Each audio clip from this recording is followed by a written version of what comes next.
Hey everyone, sorry this video took so long to come out, but it just took longer than expected to finish. But today I want to take a look at another sector that has taken an absolute beating during this pandemic.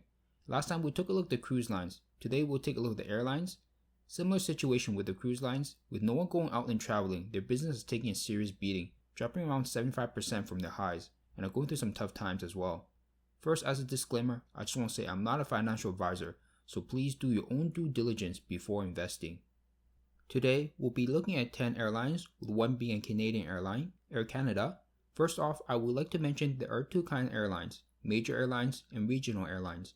Regional airlines mainly do domestic flights and fly shorter distances, with smaller aircrafts carrying fewer passengers, where major airlines mainly use larger aircrafts, fly longer distance, and therefore the regional airlines would normally partner up with the major airlines to perform the shorter and smaller flights for the major airlines, as is more economical for the major airlines because of the difference in wages. Pilots, flight attendants, and mechanics, to name a few, get paid more to work at a major airlines, but in order to get in you need more experience, therefore they usually start off at a regional airline. I've split them up into two columns, the first column being the major airlines, such as Delta, United, and American Airlines.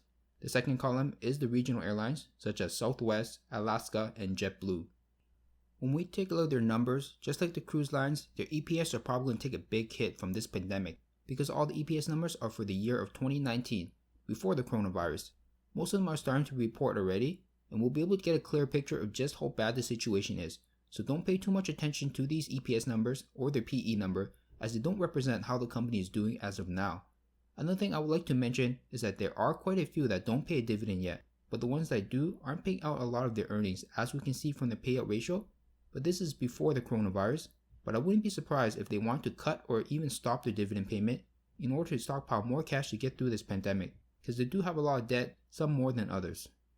Some more noticeable ones with a lot more debt relative to their size, of course, is American Airlines, Spirit Airlines, and United Airlines by far, then followed by SkyWest, and then by Air Canada and Delta Airlines. And during times like now, I would put a heavy weight on their debt, because if they don't have the capital or aren't able to raise the capital to get through this, they could go bankrupt, so there is a lot of risk on the line. These charts are going to look a little messy since we are looking at so many companies at once, but feel free to pause the video and take a closer look at the data. And if you notice something interesting that I missed, please let me know in the comment section below. But when we take a look at their revenue numbers, you may notice a big jump in revenue for United Airlines back in 2011, represented in the green color. The reason for this major increase in revenue numbers was the merger between Continental Airlines and United Airlines back in 2010. You may notice another big jump up in revenue for American Airlines as well back in 2014, represented in the color purple. But again, this was because of a merger between American Airlines and US Airways. Another thing I would like to point out is the flat to declining revenue that we see in SkyWest for the past decade. While everyone else has been growing, some more than others, but overall it looks like this sector has been doing good before this pandemic. When we take a look at their profit numbers, there's quite a few outlier points and way too many overlapping to see any meaningful data.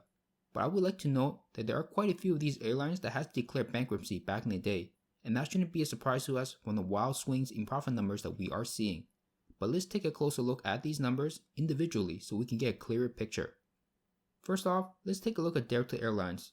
Delta Airlines declared bankruptcy back in 2005 after we saw them post some massive losses the year before, and a few years after that they posted some more big losses until they got back on track. Another big outlier point you may notice in 2013 when they posted a massive profit, which was mainly due to a tax gain of $8 billion, which if we were to ignore, their profit numbers would be in line with the trend. When it comes to United Airlines, they declared bankruptcy back in 2002 when they posted a big loss, and the years after that has been followed by many more losses as they try to get out of bankruptcy. As they restructure the company, which is not cheap, we can see some big swings up and down back in 2005 and 2006, which is mainly due to reorganizing the company, as they wrote it as an expense and wrote it off, hence the massive loss and then the massive profit.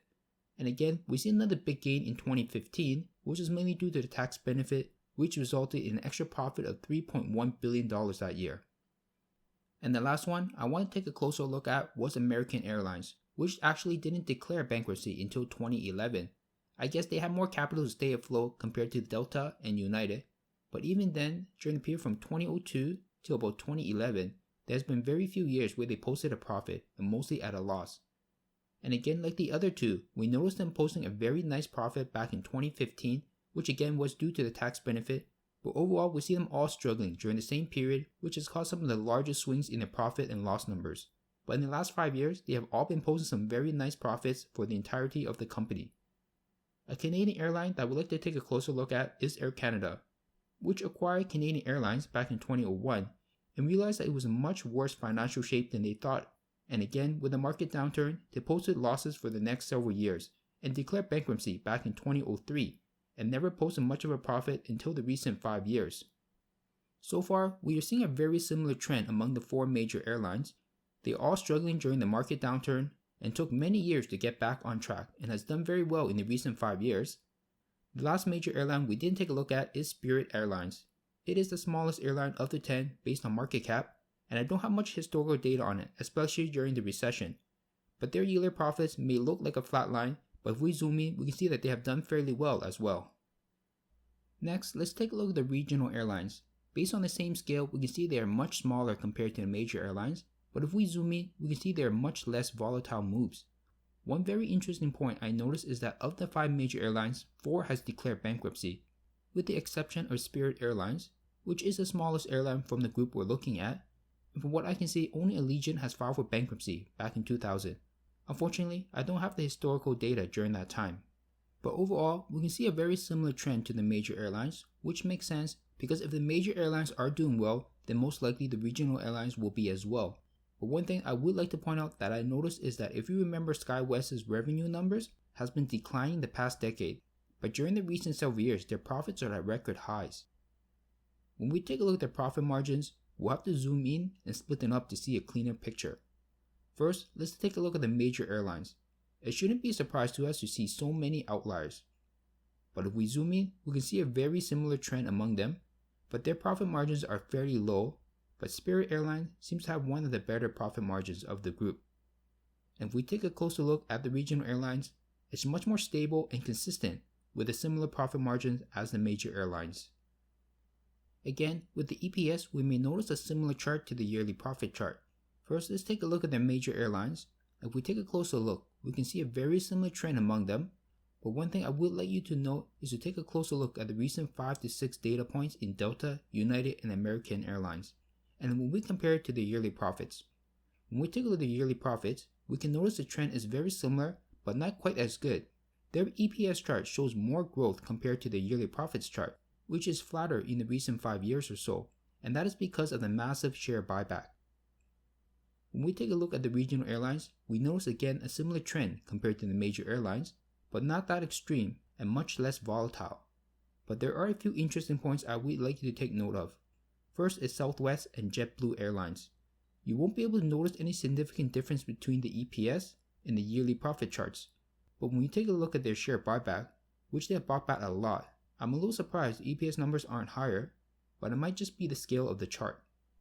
Now, if you remember the airlines I told you to keep note of, we can see massive share buyback among them in the recent half a decade to a decade. Just look at how many shares Southwest, Delta, United, and American, and to a smaller extent, JetBlue has bought back. I would like to note a few points. With Delta's massive share increase back in 2008, it was partly due to a merger between Delta and Northwest Airlines in an all-stock deal. With Air Canada's big increase in number of outstanding shares back in 2010 was due to Air Canada issuing a lot of new shares to raise money. Another big share increase is in United Airlines back in 2011, in which United and Continental Airlines merged in an all-stock deal. And lastly, with American Airlines, they merged with US Airways back in 2013 in an all-stock deal, which caused a massive increase in the number of shares outstanding back in 2014. So pretty much most of these massive increase in number of shares are due to all-stock mergers. When we take a look at their yearly dividend, we'll notice right off the bat many of them don't pay a dividend, and some that have paid a dividend way back in the past have long stopped. But the ones that are paying have increased their dividends handsomely in the recent decade, but note of their history and that they will not hesitate to cut or even stop their dividend payment, so don't rely on the dividend payment.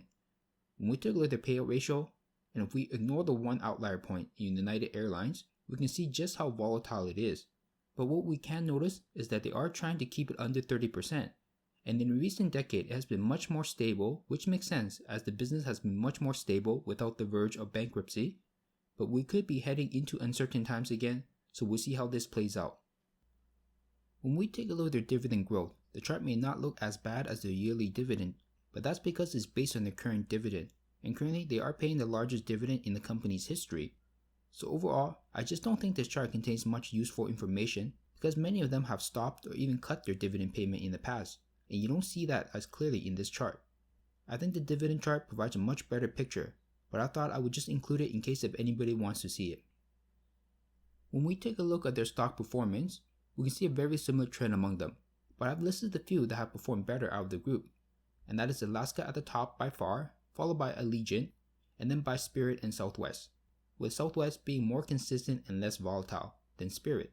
But one thing you may notice, which shouldn't be a surprise to us, is that the much larger airlines seem less volatile compared to the smaller ones. When we take a look at their annualized return, it's a very similar chart as we saw with the cruise lines, and that's because of the massive drop we experienced from the coronavirus. But if you take a closer look, one that's been performing better in the recent decade was Air Canada. So I thought about what would the chart look like if we didn't include the recent drop and only include up to 2019. The chart overall still doesn't look that great, but in the recent 5 years their performance has been fairly poor, but before then much better. But there is a few outliers that stand out, and that's Air Canada and SkyWest, which has performed very well, especially since the others has had subpar performance. But even then, they are not immune to the massive sell-off in the overall sector.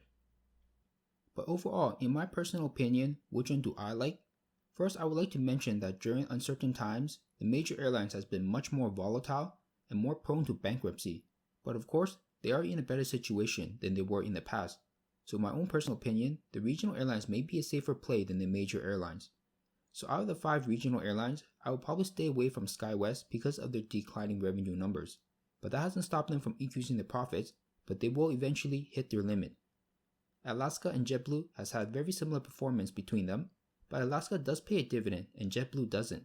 And JetBlue has slightly more debt as well relative to its size, and I would prefer Alaska or JetBlue over Allegiant because of their larger size, and it just doesn't seem Allegiant is performing much better. And of course, we can't leave out Southwest, as it is the largest one by far, and definitely one of the better picks with the least amount of debt relative to its size, and with good revenue growth and great yearly profits during the last decade, and they've been paying a dividend for a very long time. Yes, they have cut their dividends in the past, but not many airlines has been paying a dividend for a very long time, and on top of that, they have bought back a massive amount of shares in the past decade as well. Of course, I expect this to slow down during times like now, but when things recover, they may resume it. So my top pick for the regional airlines would be Southwest, Alaska Air Group, or JetBlue. When we take a look at the major airlines, among the 3 bigger players, there's not much of a difference between the revenue numbers, and the yearly profit trends are very similar. So in my opinion, I would go with Delta because they have the smallest amount of debt relative to their size. Plus they have been paying a dividend for a very long time. Yes, they did have a period around a decade where they did stop paying a dividend, but United doesn't pay a dividend and American only started in the last 6 years. I may be biased since I am from Canada, but another airline that I'm interested in is Air Canada. Their stock performance has done very well before the pandemic, and the revenue numbers has been going up very nicely and starting to eke out some nice profits. They currently don't pay a dividend yet, but they are the largest airline in Canada by far. But these are just my own personal opinions. I'm not a financial advisor, so please do your own due diligence before investing. And as always, if you enjoyed the video, please like and share the video. I really appreciate it because making this video takes a lot of time and research, and it really helps out the channel. And if you haven't subscribed yet, please make sure to smash the subscribe button, and thank you for watching. I'll see you in the next video.